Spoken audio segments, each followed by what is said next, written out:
More than 2.5 million people currently living in the UK could soon face the risk of losing their legal right to remain. Yes, you heard that correctly. Huge changes to the UK's immigration system have now taken effect as of June 2025. And these updates are not minor. They are tougher, stricter, and more unforgiving than ever. Entire families may be torn apart. Students could be forced to return home before they finish their studies. Even experienced professionals might suddenly become ineligible to work, all because of one rule. These are not just small revisions. They are major, sweeping reforms that many experts are calling the most severe immigration tightening in modern UK history. But who is really in danger? How do these changes work? And what can you do now to secure your visa, protect your loved ones, and plan your future? In this video, we'll go over the 10 new immigration regulations that are shaking the country.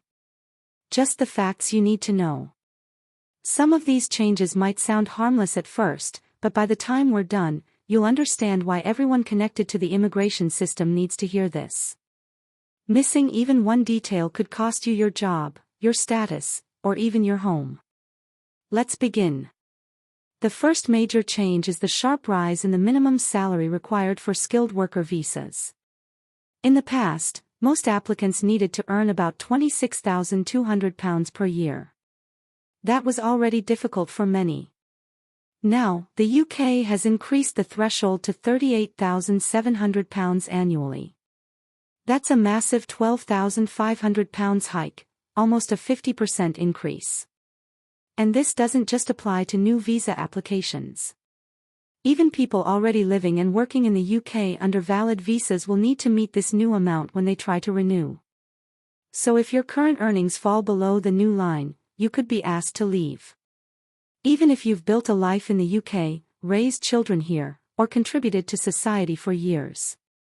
This update hits hardest in sectors like care work, nursing, hospitality, teaching, and retail, jobs that often pay less than the new requirement. These are the people helping to keep society running, and they're being priced out.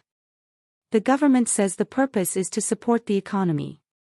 But critics argue that it's simply a method to bring migration numbers down, regardless of the human impact. And that impact could be severe. Families pulled apart. People out of work. Whole communities unsettled. What can you do? Start by reviewing your employment details. If you're earning less than £38,700, speak with your employer. Some companies may offer raises or legal help. And if you're not sure where you stand, talk to a professional immigration advisor right away. This one change alone, a single number, could determine your ability to stay in the UK. Be ready. The next big update involves dependent visa rules. If you were hoping to bring your family to the UK, you need to listen carefully. New restrictions now limit who qualifies as a dependent under your visa. Previously, skilled workers and students could bring their spouse and children quite easily. But from June 2025, students can only bring dependents if they're studying in a PhD program or are part of a government-sponsored course. And for skilled workers, the rules have changed too. There's now a shorter list of who can be classified as a family member, and the financial proof required has become more strict. This means that if you're pursuing a master's degree or working a moderate-level job, your partner or children may no longer be allowed to live with you, unless you meet tougher income, housing, and paperwork conditions. The emotional effect is huge. Couples living apart. Children missing one parent.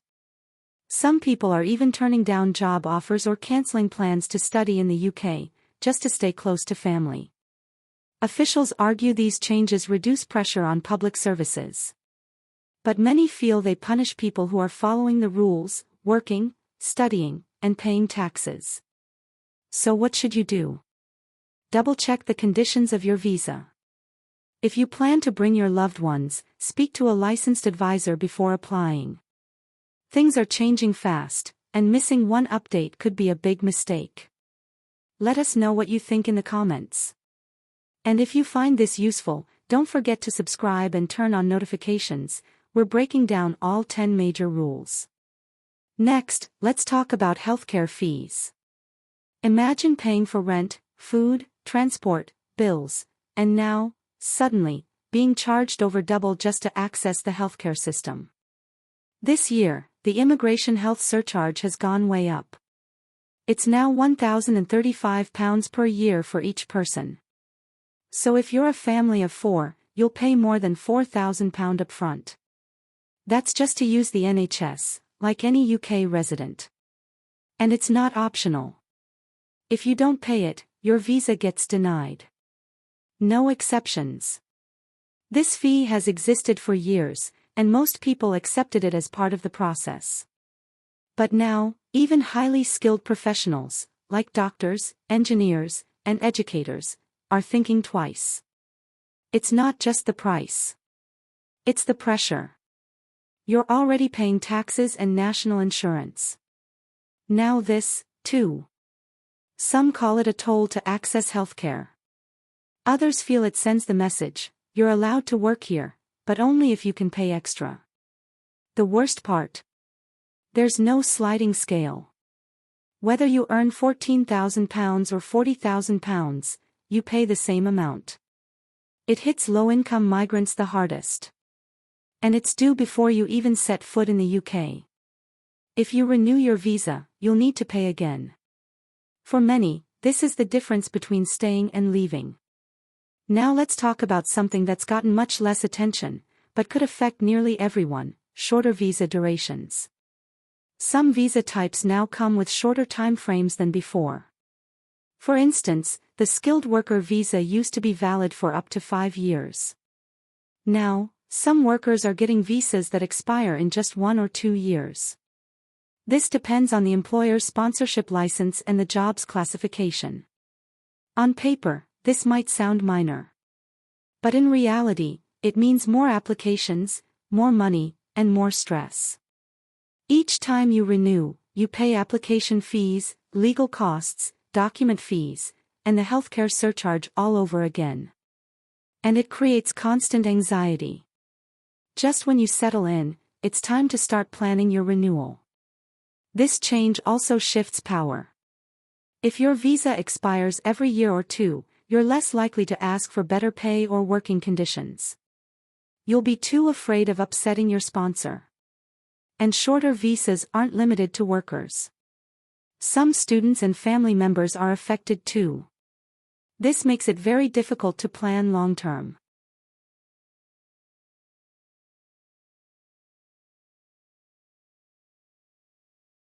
Why the change? Officials say it's about better monitoring. But critics argue it's just another way to pressure migrants to leave voluntarily, without needing formal deportation. It may look like simple paperwork, but for many, it's changing the entire experience of living in the UK. Now comes one of the most surprising updates: mandatory local sponsorship.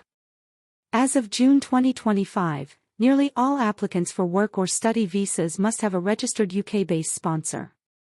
This includes companies, universities, and in some cases, even councils or organizations. Before, this requirement was only for certain visa types. Now, it's almost universal. If you don't have a sponsor, or if your sponsor loses their license, you can't apply. And if you're already in the UK, your visa could be cancelled early. The government says this helps cut down on fake applications. But the reality? It places a huge burden on migrants. Your ability to stay in the country now depends on an outside group staying in full legal compliance. Small businesses and schools are struggling to meet the new rules. Many are simply giving up their sponsor status to avoid penalties. That means fewer options for migrants, and greater risk if your sponsor drops out. Worse, you have no control over your sponsor's paperwork. If they miss a deadline or file a form incorrectly, you're the one who could lose your status. So what can you do? Verify your sponsor is still registered and compliant. Check their name on the updated list, and do it early. Because one quiet update to that list could mean the end of your visa. Sponsorship is no longer just a checkbox. It's a binding agreement, and your future depends on it. For many international students, the dream of studying in the UK just got more difficult. The latest rules have made it much tougher to get a student visa. And even harder to keep one. Let's begin with one of the biggest changes. The rights for students to stay after graduation have been reduced. In the past, students had up to 2 years after finishing their degree to find work and apply for a new visa. Now, that window has been cut down to only 6 months. And that's only if you manage to get a well-paying job with an approved employer. 6 months. That's all the time you get to find a job, get sponsorship, and prove your worth.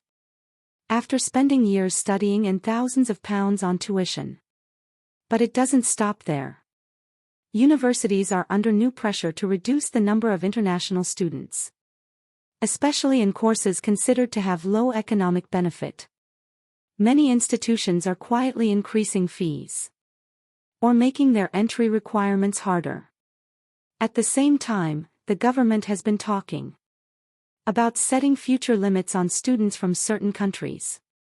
The message is clear. You're welcome to pay to study. But don't count on staying. Even while you're still in school, the system is stricter. Regular attendance is checked closely. There are more rules around finances. And universities are watching more carefully than before. One small mistake. Missing a class, missing a payment.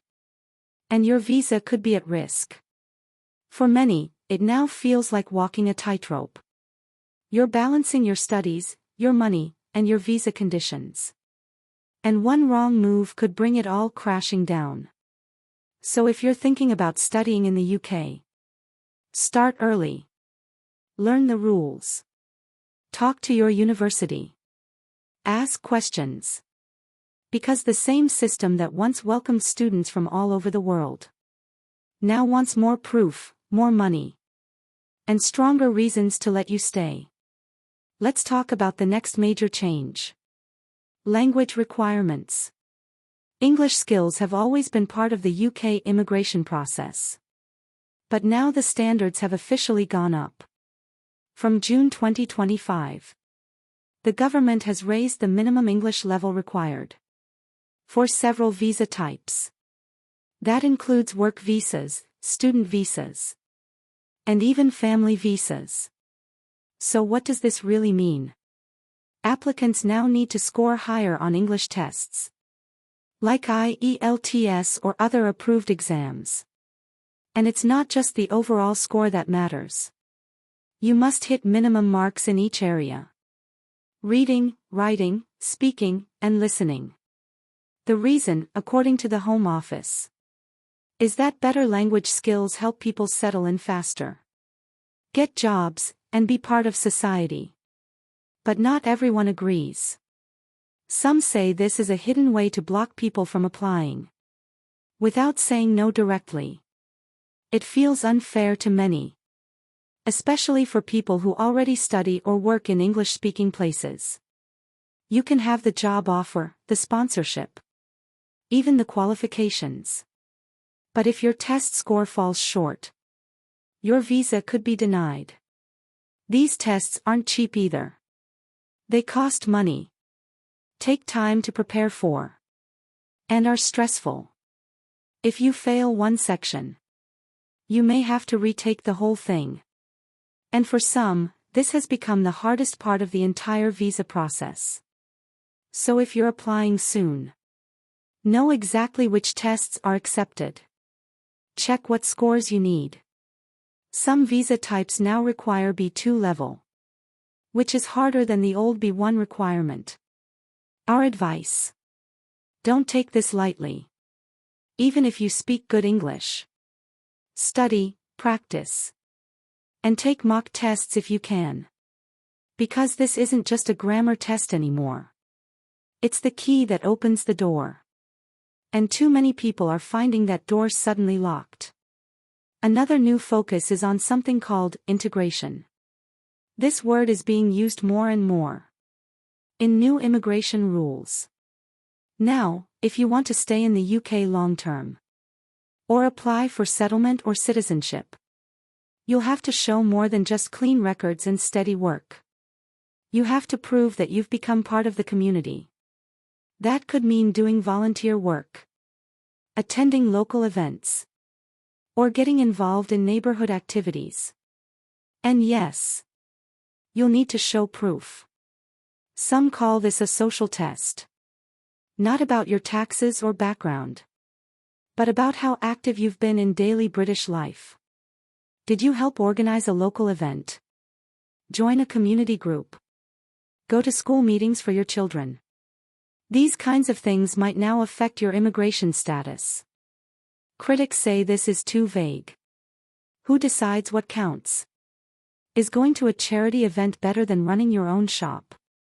What if you have a job and a family and no time to join extra events? It sounds positive on paper. But for many people it feels like a test of loyalty, not a practical requirement. If you're working towards settlement, start keeping track of your community involvement now. Save documents. Collect letters or statements from people you've helped or worked with. Don't assume that your regular life will count. In this new system, what you do outside of work might matter just as much as what you do in it. Now let's talk about something that's making a lot of people nervous. Criminal records. New immigration rules have made it easier to lose your visa because of your past. In the past, only serious crimes, like violent offenses, fraud, or drug charges, would block your visa. Now, the list has been expanded. Even small issues like repeated parking fines, public disturbance tickets, or unpaid TV license fees could show up as red flags. You might not even realize some of these are recorded as offenses. And it's not just about past convictions. Ongoing investigations, even police cautions, which aren't criminal records in many countries, can now be used to delay or deny your visa. It puts many immigrants in a difficult spot. Mistakes from years ago can suddenly come back and affect your future. There's also concern that certain groups may be policed more than others, leading to unfair treatment.